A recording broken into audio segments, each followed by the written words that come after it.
Alright, let's be honest. Buying a home in 2025 can kind of feel like you're going to the store on Black Friday and you see that last PlayStation. You go to get it, you have your eye set on it, and next thing you know, it's gone. Does that sound a little bit familiar? Well, don't worry. That's exactly what we're going to be addressing in this video.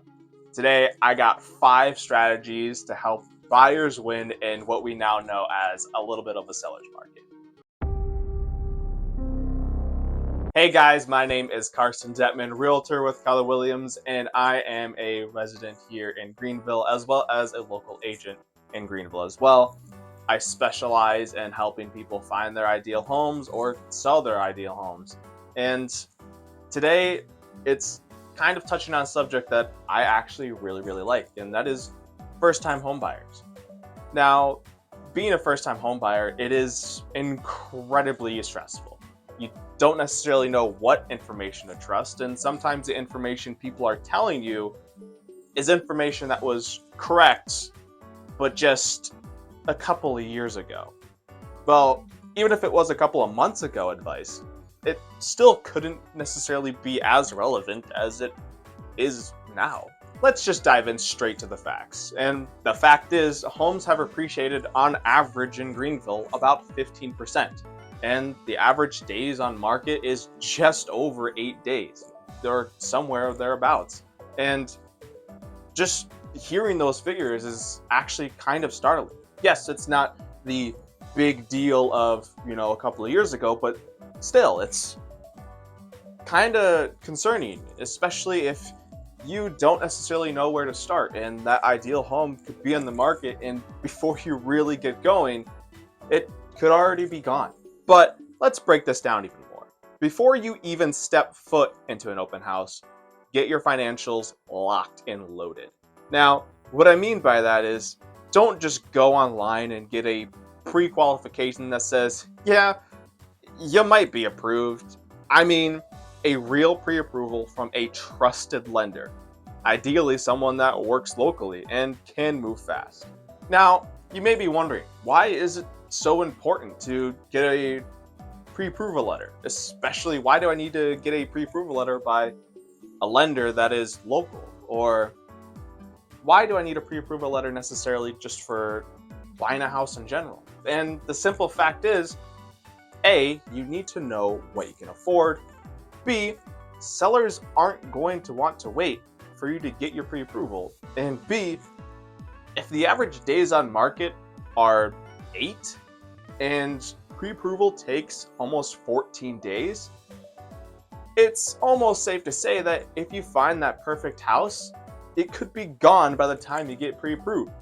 And that is a really bad feeling, because you just missed out on that house and you could have been better prepared for it weeks in advance.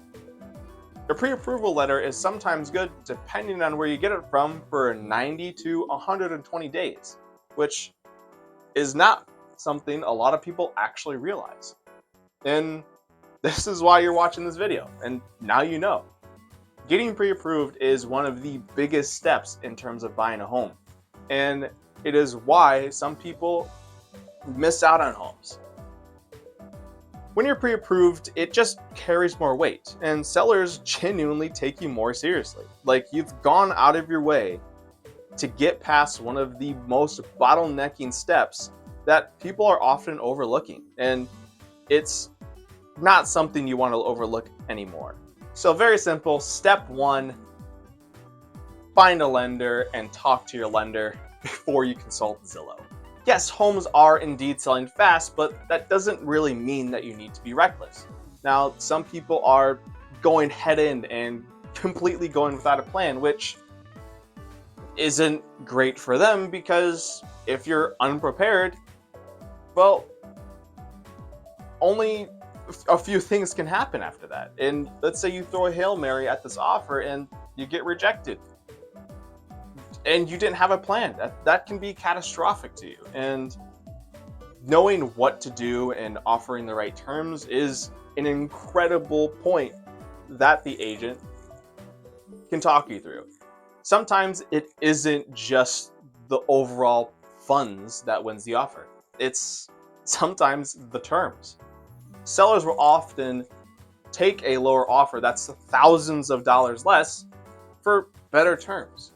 And when I mean better terms, I mean, let's say you offered the seller 60 days to close when they really needed 60 days to close. Or sometimes people will say, I want the keys at closing. Well, in terms of like my first point is, if the seller can't give you the keys at closing and you're adamantly demanding that we need the keys at closing, we want to move in, we need to do this right away, the seller may overlook your offer and be like, well, they're not flexible. They're not being flexible with what we need right now.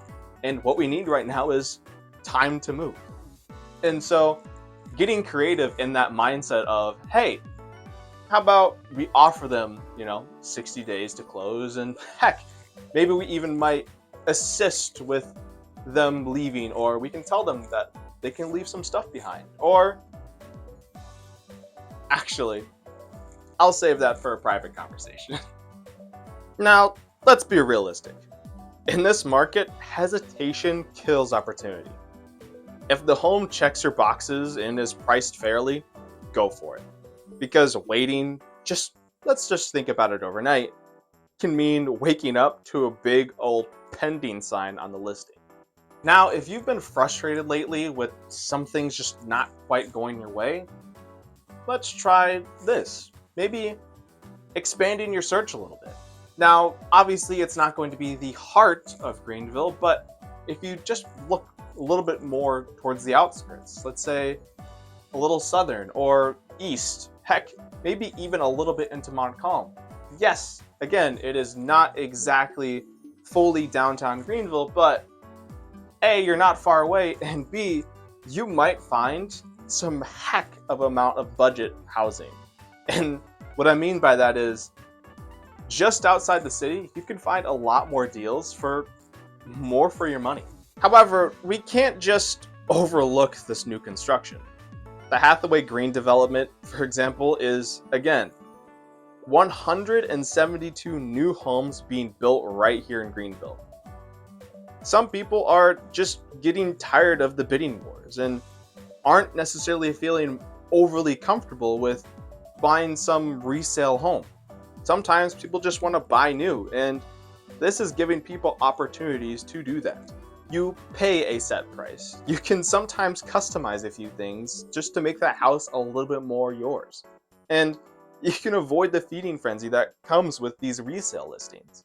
Sometimes if you work with the right agent, they can help you find off-market opportunities, meaning buyers that don't necessarily want to have their listing on the market, but want to have a little quieter sale. And here's the thing that some people are not fully understanding.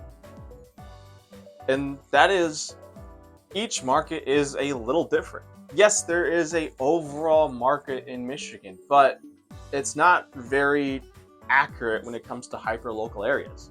Heck, let's, again, use Greenville, for example.